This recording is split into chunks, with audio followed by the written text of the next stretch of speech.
नमस्कार मेरे प्यारे साथियों, स्वागत है आपका एक बार फिर से हिंदी ओशन एकेडमी में।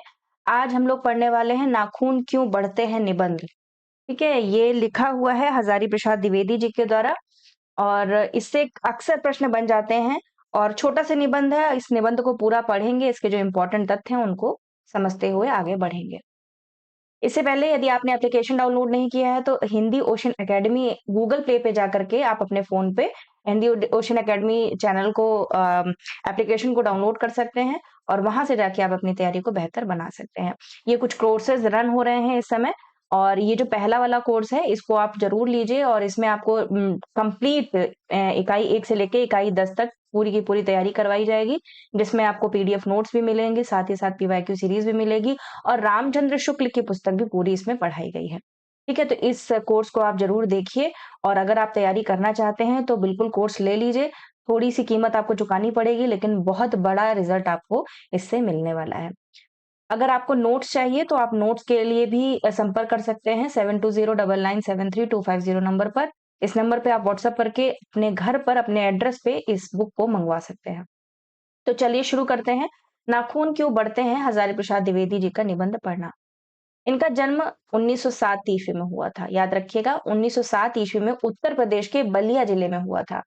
हिंदी के अलावा वे संस्कृत, बंगाली, पंजाबी, गुजराती, पाली, प्राकृत और अपभ्रंश सहित कई भाषाओं के जानकार थे। अब इनकी प्रमुख रचनाएं देख लेते हैं। इनके आलोचनात्मक ग्रंथ अक्सर आलोचना वाले जो पार्ट है उसमें पूछा जाता है। सूर साहित्य 1936, हिंदी साहित्य की भूमिका 1940। ये बहुत इंपॉर्टेंट है हिंदी साहित्य की भूमिका। ये अक्सर अनुक्रम वाले प्रश्न में पूछी जाती है और हजारी प्रसाद द्विवेदी के निबंध और आलोचनात्मक रचनाएं बहुत ही ज्यादा इंपॉर्टेंट है। अगला है प्राचीन भारत के कलात्मक विनोद 1952 ईस्वी, कबीर 1942, नाथ संप्रदाय 1950। इसको आप अगर नोट्स बना रहे होंगे तो इसको यहाँ पे लिख लीजिएगा। ठीक है, जो पहले आए हुए हैं जैसे 1949 के पहले ये आया हुआ तो 1949 पहले लिख लीजिएगा। फिर नाथ संप्रदाय 1950, हिंदी साहित्य का आदिकाल 1952, हिंदी आधुनिक हिंदी साहित्य पर विचार 1949, साहित्य का मर्म 1949, मेघदूत एक पुरानी कहानी 1957, लालित्य तत्व 1962 ईस्वी, साहित्य सहचर 1965, कालिदास की लालित्य योजना वेरी इंपॉर्टेंट, ये भी पूछी जा चुकी है, 1965 में आई थी। मध्यकालीन बोध स्वरूप 1970, हिंदी साहित्य का उद्भव और विकास, ये इंपॉर्टेंट 1952 में ये आई थी कृति। मृत्युंजय रविंद्र 1970, सहज साधना 1963, अशोक के फूल 1950, कल्पलता जिसमें आपका ये नाखून क्यों बढ़ते हैं सम्मिलित है ना? इस कल्पलता निबंध संग्रह में आपका नाखून क्यों बढ़ते हैं निबंध संग्रहित है। ठीक है, तो 1951 इसका प्रकाशन वर्ष है कल्पलता का। मध्यकालीन धर्म साधना 1952, विचार और वितर्क 1957, विचार प्रवाह 1959, फुटज 1964, आलोक पर्व 1972 जिसमें साहित्य अकादमी पुरस्कार इनको मिला था। और चलिए इसके जो इम्पोर्टेंट तथ्य हैं वो देख लेते हैं। ये जो नाखून क्यों बढ़ते हैं किस प्रकार का निबंध है, तो ये एक ललित निबंध है। ठीक है, निबंध की भी कई शैलियां होती है ना, कई प्रकार होते हैं। सैद्धांतिक निबंध होते हैं, मनोवैज्ञानिक निबंध होते हैं, ललित निबंध है, तो ये ललित निबंध है नाखून क्यों बढ़ते हैं। कल्पलता 1951 ईस्वी संग्रह में संकलित है। इस संग्रह में कुल कितने निबंध हैं? याद रखिएगा 20 निबंध इसमें संकलित हैं। ठीक है, नाखून क्यों बढ़ते हैं कल्पलता में संग्रहित है और कल्पलता में कितने निबंध है? तो 20 निबंध है। कौन कौन से निबंध है? नाखून क्यों बढ़ते हैं, आम फिर पौर आ गए, शीरीष के फूल, भगवान महाकाल का कुंठ नृत्य, महात्मा के महाप्राणायण के बाद, ठाकुर जी की बटोर, संस्कृतियों का संगम, समालोचक की डाक, महिलाओं की लिखी कहानियां, केतु दर्शन, ब्रह्मांड का विस्तार, वह चला गया, साहित्यिक संस्थाएं क्या कर सकती हैं, हम क्या करें, धर्मस्य तत्व निहित गुहायाम, मनुष्य की सर्वोत्तम कृति साहित्य, आंतरिक शुचिता भी आवश्यक है, समस्याओं का सबसे बड़ा हल, साहित्य का नया कदम, आदिकाल के अंतर प्रांतीय साहित्य का ऐतिहासिक महत्व। ठीक है, तो ये इनकी रचनाएं हैं, जो निबंध हैं जो आपके कल्पलता निबंध संग्रह में संकलित है। द्विवेदी जी लिखते हैं कि मैं साहित्य को मनुष्य की दृष्टि से देखने का पक्षपाती हूँ। कौन कहता है? ये हजारी प्रसाद द्विवेदी कहते हैं कि मैं साहित्य को मनुष्य की दृष्टि से देखने का पक्षपाती हूँ। समस्त मानव समाज को सुंदर बनाने की साधना का नाम साहित्य है। ठीक है, साहित्य को मनुष्य की दृष्टि से देखने का पक्षपाती हूँ। समस्त मानव को सुंदर बनाने की साधना का नाम ही क्या है? साहित्य है। द्विवेदी जी के मानवतावाद और साहित्य का केंद्र बिंदु मनुष्य है ना? साहित्य समाज का दर्पण होता है तो मनुष्य उसकी केंद्र बिंदु है। मनुष्य उसकी धुरी है, याद रखिएगा। द्विवेदी जी की ख्याति हिंदी में आलोचक और निबंधकार दोनों के रूप में है। वे अच्छे आलोचक हैं अथवा अच्छे निबंधकार, यह निर्णय करना आसान नहीं। किसका कथन है? गुलाब राय का कथन है, ठीक है। ये इंपॉर्टेंट है। गुलाब राय कहते हैं किसके बारे में? हजारी प्रसाद द्विवेदी के बारे में, कि द्विवेदी जी की ख्याति हिंदी में आलोचक और निबंधकार दोनों रूपों में है। वे अच्छे आलोचक हैं अथवा अच्छे निबंधकार, यह निर्णय करना क्या है? आसान नहीं है। सारांश पढ़ लेते हैं। इस निबंध में है क्या? कहा जाता है कि आचार्य हजारी प्रसाद द्विवेदी के निबंध से ही हिंदी में ललित निबंधों की एक सशक्त विधा के रूप में शुरुआत हुई। नाखून क्यों बढ़ते हैं शीर्षक निबंध में वे मनुष्य की दुर्बलताओं को लक्षित करते हैं, दूसरी तरफ उसकी शक्ति और रचनाशील प्रवृत्ति का दर्शन भी कराते हैं। तो इसमें इनकी छोटी बेटी है, वो पूछती है अपने पिता से कि नाखून क्यों बढ़ते हैं। फिर वो इस निबंध को रच देते हैं हजारी प्रसाद द्विवेदी जी। कि उनका बढ़ना क्यों आवश्यक है, क्या होता है, नखों को कौन से प्रदेश पसंद करते थे, बहुत सारी इसमें तथ्यात्मक जानकारी देते हैं। वे मनुष्य को करुणा, दया, मैत्री, बंधुत्व एवं भाईचारे की भावना में रत होने की शिक्षा देते हैं। इन्हीं भावों के संरक्षण में उसका बड़प्पन देखते हैं। इस निबंध के माध्यम से द्विवेदी जी ने मनुष्यता के विकास, मनुष्य में पशुता के अवशेष और उस पर मनुष्यता की विजय के साथ-साथ भारतीय संस्कृति पर गहन विचार किया है। ठीक है, तो इसमें क्या-क्या है? मनुष्यता के विकास की चर्चा की है, मनुष्य में पशुता के अवशेष को भी दिखलाया गया है। जैसे इंसान के पहले बताया जाता था पूंछ होती थी, तो बताते थे जैसे पूंछ झड़ गई वैसे भी नाखून एक दिन झड़ जाएँगे, लेकिन ऐसा होगा नहीं, है ना? और इसमें चर्चा करते हैं और ये ललित निबंध है तो इसमें कल्पना का समावेश भी काफ़ी देखने को मिलता है। उस पर मनुष्यता की विजय के साथ-साथ भारतीय संस्कृति का गहन विचार किया गया है। इस निबंध में वे मनुष्यों द्वारा अस्त्र बढ़ाने की प्रवृत्ति के विरोध के साथ-साथ स्वाधीनता पर भी विचार करते हैं, कि नाखून बढ़े तो बढ़े लेकिन मानव उसको बढ़ने नहीं देगा। इस निबंध से इसका अंत हो जाता है। अब प्रमुख उद्धरण पढ़ने से पहले अच्छा है कि मैं ये वाला इम्पोर्टेंट है कथन, मैं पूरा पढ़ा देती हूँ और ये जो ग्रीन लाइन से हाइलाइटेड है ना, ये पूछा जा चुका है पीवाईक्यू में, कि कौन से देश को कौन से नाखून पसंद है। गौड़ देश के लोगों को बड़े-बड़े नखों को पसंद करते थे और दक्षिणात्य लोग छोटे नखों को। ये इम्पोर्टेंट है, ये ध्यान में रखिएगा, पूछा जा चुका है।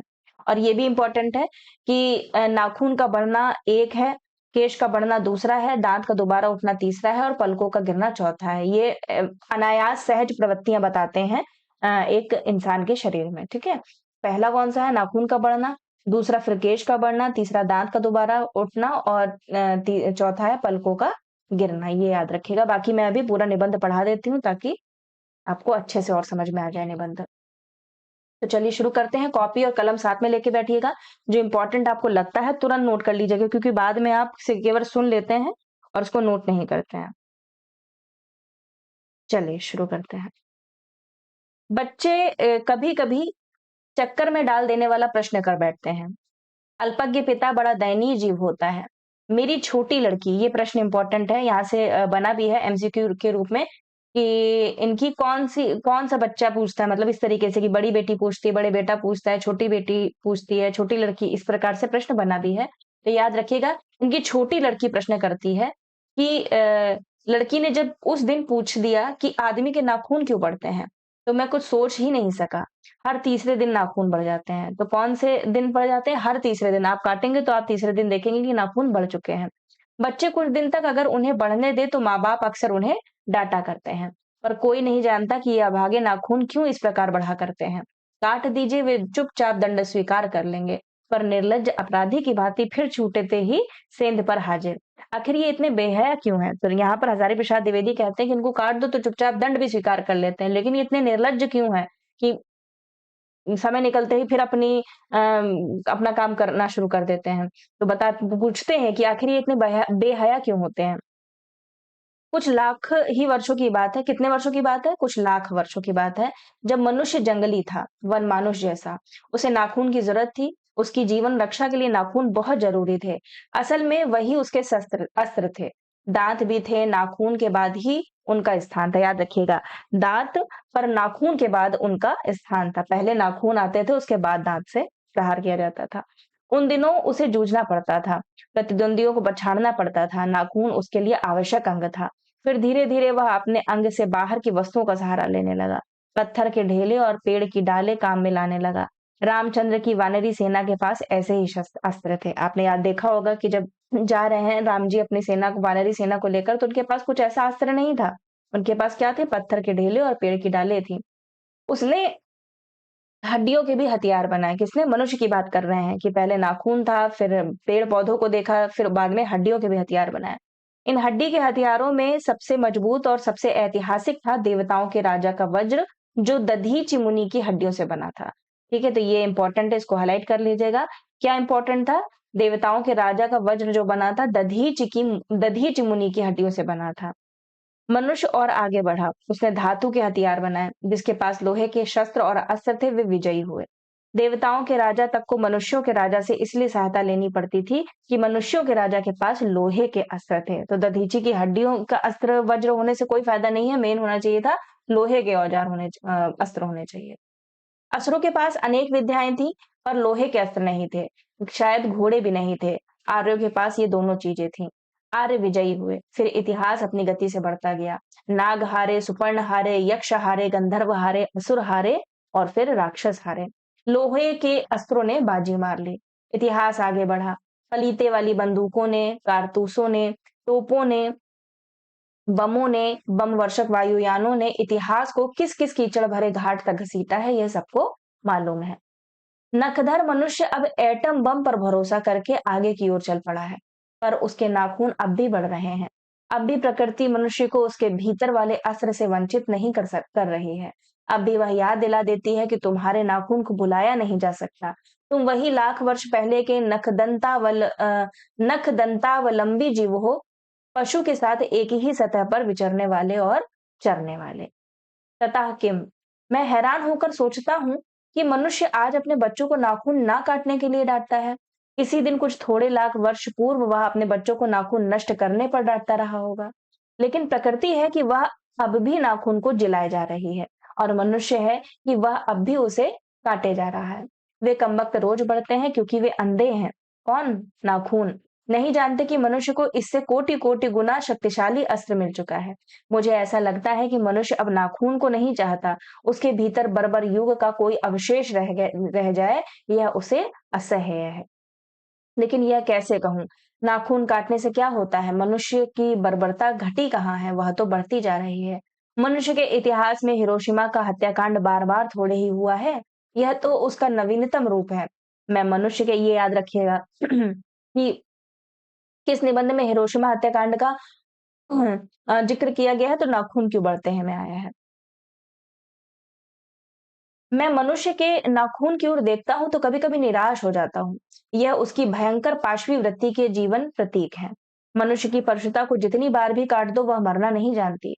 कुछ साल पहले मनुष्य ने नाखून को सुकुमार विनोदों के लिए उपयोग में लाना शुरू किया था। वात्स्यायन के कामसूत्र से पता चलता है कि आज से 2000 वर्ष पहले का भारतवासी नाखून को जम के संवारता था। ठीक है, तो कितने साल पहले? 2000 वर्ष पहले की बात है कि पहले के जो भारतवासी थे, वो नाखूनों को जम के ऐसा संवारते थे। ऐसा कहाँ पे देखने को मिलता है? वात्स्यायन की पुस्तक कामसूत्र से पता चलता है। उनके काटने की कला काफी मनोरंजक बताई गई है। क्या कैसे-कैसे नाखून कट होते थे? त्रिकोण, वर्तुलाकार, चंद्राकार और दंतुल। ये इंपॉर्टेंट है, पूछा जा सकता है। अभी प्रश्न बना नहीं है, लेकिन एग्जामिनर की नजर इसमें गई तो यहाँ से भी प्रश्न बन जाएगा। तो कैसे-कैसे नाखून? त्रिकोण, वर्तुलाकार, चंद्राकार और दंतुल। चौकोर-वौकोर आ जाएगा तो त्रिकोण तो है, लेकिन चौकोर नहीं आएगा। ठीक है, षटकोण नहीं आएगा, ये याद रखिएगा। त्रिकोण, वर्तुलाकार, चंद्राकार और दंतुल आदि विविध आकृतियों के नाखून उन दिनों विलासी नागरिकों के न जाने किस काम आया करते थे। उनको सिकतक, ये याद रखिएगा, सिकतक का अर्थ है मोम। ठीक है, इंपॉर्टेंट है। जैसे सुहाग, किसका?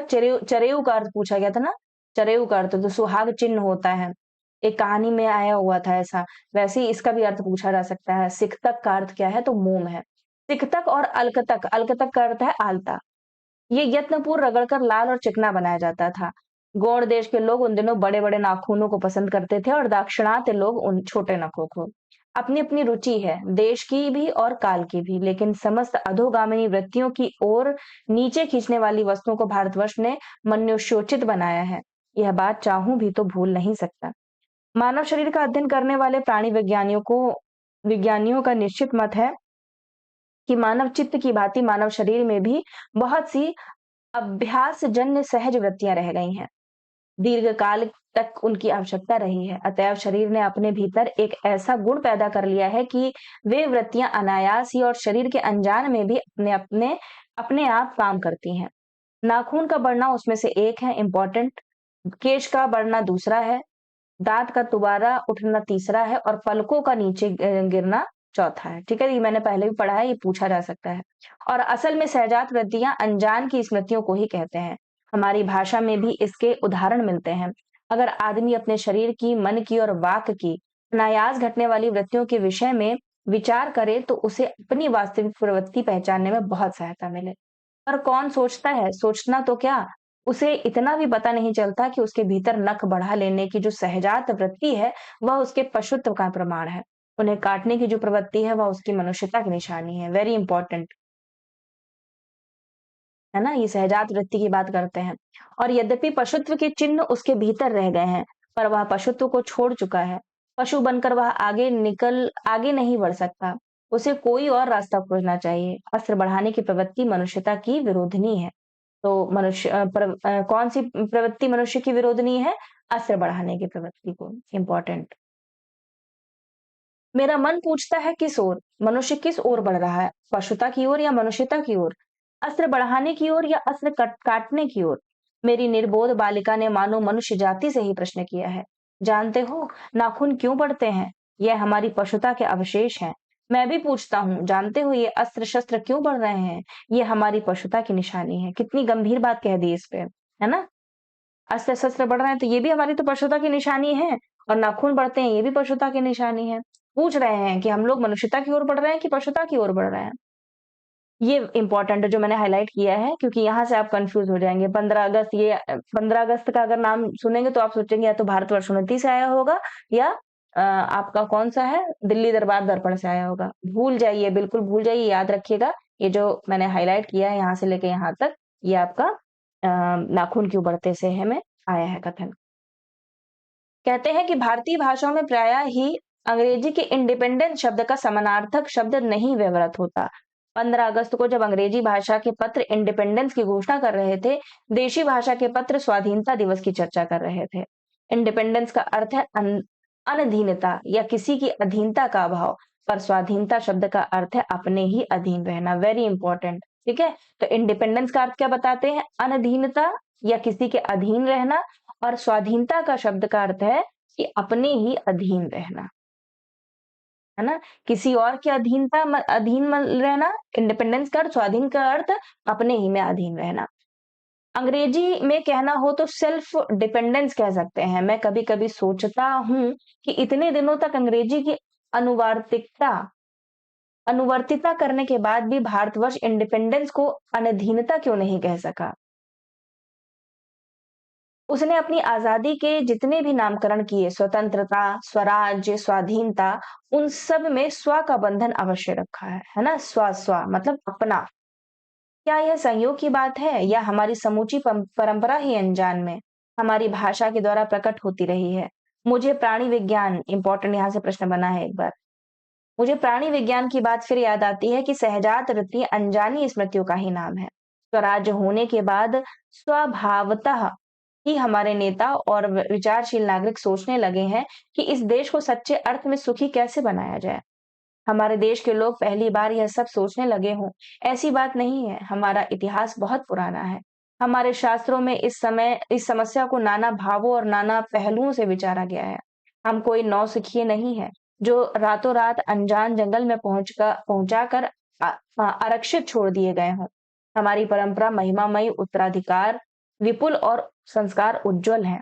हमारे अनजान में भी ये बातें हमें एक खास दिशा में सोचने की प्रेरणा देती हैं। यह जरूर है कि परिस्थितियां बदल गई हैं, उपकरण नए हो गए हैं और उलझनों की मात्रा भी बहुत बढ़ गई है, पर मूल समस्याएं बहुत अधिक नहीं बदली हैं। भारतीय चित्त जो आज भी अनधीनता के रूप में न सोचकर स्वाधीनता के रूप में सोचता है, वह हमारे दीर्घकालीन संस्कारों का फल है। वह स्व के बंधन को आसानी से नहीं छोड़ सकता। ठीक है, तो ये दो शब्द याद रखिएगा, अनधीनता और स्वाधीनता। अपने आप पर अपने आप के द्वारा लगाया हुआ बंधन हमारी संस्कृति की बड़ी भारी विशेषता है। मैं ऐसा तो नहीं मानता कि जो कुछ हमारा पुराना है, जो कुछ हमारा विशेष है, उससे हम चिपटे ही रहें। पुराने का मोह सब समय वांछनीय ही नहीं होता।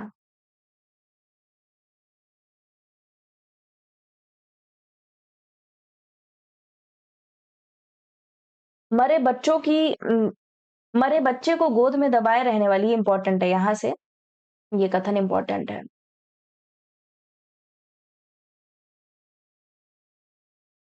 यहाँ से।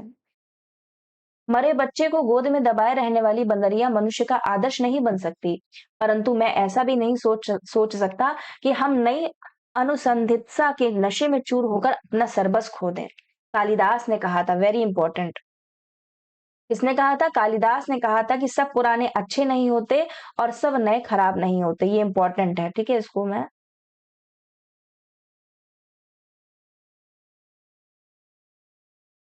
हाइलाइट कर देती हूँ, ठीक है? ये सब पुराने किसने कहा है? कालिदास ने कहा है। सब पुराने अच्छे नहीं होते और सब नए खराब नहीं होते। वेरी इंपॉर्टेंट, इसको आप नोट कर लीजिएगा। भले ही लोग दोनों की जांच कर लेते हों, जो हितकर होता है उसे ग्रहण करते हैं और मूढ़ लोग दूसरों के इशारे पर भटकते रहते हैं। तो हमें परीक्षा करके हिकर बात सोच लेनी होगी और अगर हमारे पूर्व संचित भंडार में वह हितकर वस्तु निकल आए तो इससे बढ़कर और क्या हो सकता है। जातियां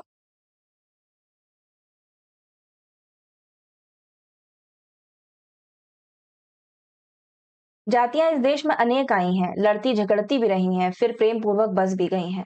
सभ्यता की नाना सीढ़ियों पर खड़ी और नाना और मुख करके चलने वाली इन जातियों के लिए एक सामान्य धर्म खोज निकालना कोई सहज बात नहीं थी।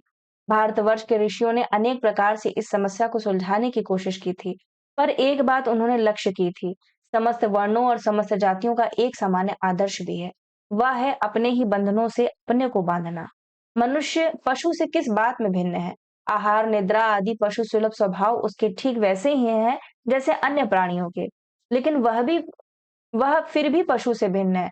उसमें संयम है, तो क्या अलग करता है पशु को मनुष्य से या मनुष्य को पशु से? संयम। दूसरों के सुख दुख के प्रति संवेदना, श्रद्धा है, तप है, त्याग है। इंपॉर्टेंट, इसको भी आप हाइलाइट कर लीजिएगा,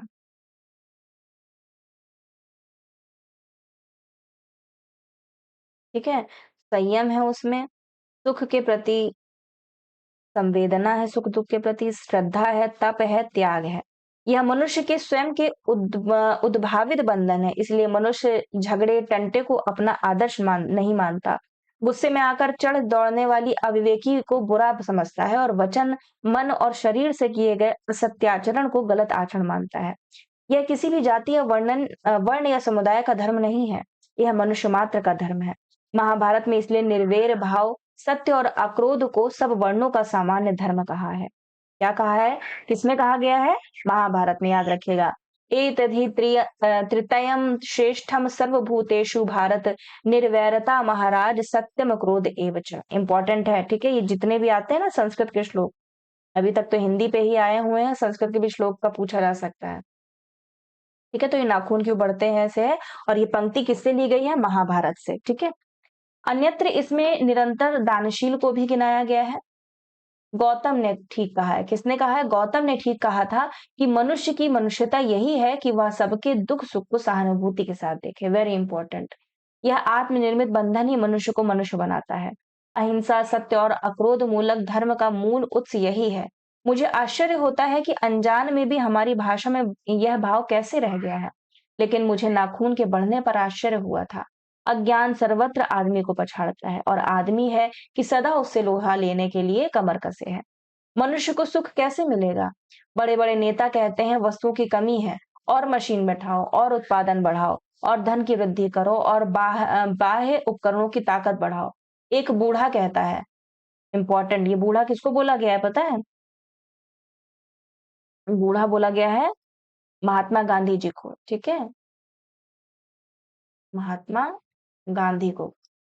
एक बूढ़ा कहता था, बाहर नहीं भीतर की ओर देखो, हिंसा को मन से दूर करो, मिथ्या को हटाओ, क्रोध और देश को दूर करो, लोक के लिए कष्ट सहो, आराम की बात मत सोचो, प्रेम की बात सोचो, आत्मतोषण की बात सोचो, काम करने की बात सोचो। उसने कहा, प्रेम ही बड़ी चीज है क्योंकि वह हमारे भीतर है। उच्छृंखलता पशु की प्रवृत्ति है। स्व का बंधन मनुष्य का स्वभाव है। बूढ़े की बात अच्छी लगी या नहीं पता नहीं, उसे गोली मार दी गई। आदमी के नाखून बढ़ने की प्रवृत्ति ही हावी हुई। मैं हैरान होकर सोचता हूँ, बूढ़े ने इतनी गहराई में बैठ कर मनुष्य की वास्तविक चरितार्थता का पता लगाया था। ऐसा कोई दिन आ सकता है जबकि ऐसा कोई दिन आ सकता है जबकि मनुष्य के नाखूनों का बढ़ना बंद हो जाएगा। प्राणी शास्त्रियों का ऐसा अनुमान है, इम्पोर्टेंट ये पूछा जा चुका है ना, किसके अनुसार? तो प्राणी शास्त्रियों का ऐसा अनुमान है कि मनुष्य का अनावश्यक अंग उसी प्रकार झड़ जाएगा जिस प्रकार उसकी पूंछ झड़ गई है। उस दिन मनुष्य की पशुता भी लुप्त हो जाएगी। शायद उस दिन वह मरणास्त्रों का प्रयोग भी बंद कर देगा। तब तक इस बात से छोटे बच्चों को परिचित करा देना वांछनीय जान पड़ता है कि नाखून का बढ़ना मनुष्य की भीतर की पशुता की निशानी है और उसे नहीं बढ़ने देना मनुष्य की अपनी इच्छा है, अपना आदर्श है। बृहत्तर जीवन में रोकना मनुष्यत्व का तकाजा है। मनुष्य में जो घृणा है अनायास बिना सिखाए आ जाती है, वह पशुत्व का द्योतक है। और अपने को संयत रखना, दूसरे के मनोभावों का आदर करना मनुष्य का स्वधर्म है। बच्चे यह जाने तो अच्छा हो कि अभ्यास और तप से प्राप्त वस्तुएं मनुष्य की महिमा को सूचित करती हैं। सफलता और चरितार्थता में अंतर है। मनुष्य मरणास्त्रों के संचयन से, बाह्य उपकरणों के बाहुल्य से उस वस्तु को पा भी सकता है जिसे उसने बड़े आडंबर के साथ सफलता का नाम दे रखा है। परंतु मनुष्य की चरितार्थता प्रेम में है, मैत्री में है, त्याग में है। अपने को सबके मंगल के लिए निःशेष भाव से दे देने में है। नाखूनों का बढ़ना मनुष्य की उस अंध सहजात वृत्ति का परिणाम है जो उसके जीवन में सफलता ले आना चाहती है। उसको काट देना उस स्वनिर्धारित आत्मबंधन का फल है जो उसे चरितार्थता की ओर ले जाती है। नाखून बढ़ते हैं तो बढ़े, मनुष्य उन्हें बढ़ने नहीं देगा। और यहाँ पर ये आपका निबंध समाप्त होता है। ठीक है, तो ये हम लोगों ने पढ़ लिया है पूरा निबंध। आशा करती हूँ कि आपको पूरा समझ में आ गया होगा। और ये देखिए जो कथन थे हम लोगों ने पढ़ लिया। ठीक है, इसको आप देख लीजिएगा। ये एतदि तृतीयम श्रेष्ठम सर्वभूतेषु भारत निर्वैरता महाराज सत्य क्रोध एवं चा। तो ये पंक्ति नाखून क्यों बढ़ते से आई हुई है और कहाँ से आई हुई है? महाभारत से। ठीक है, और हम लोगों ने द्विवेदी जी के बारे में जो कथन कहा था गुलाब राय ने, वो भी पढ़ा, सारांश देखा, इनके कौन से निबंध हैं, कितने निबंध संकलित है उनको भी पढ़ लिया। आशा करती हूँ कि ये क्लास आपको अच्छी लगी होगी। वीडियो को जरूर शेयर कीजिएगा, लाइक कीजिएगा और अपनी प्रतिक्रिया कमेंट बॉक्स में जरूर व्यक्त कीजिएगा। मिलते हैं एक नए निबंध के साथ में। तब तक सभी का आभार एवं धन्यवाद।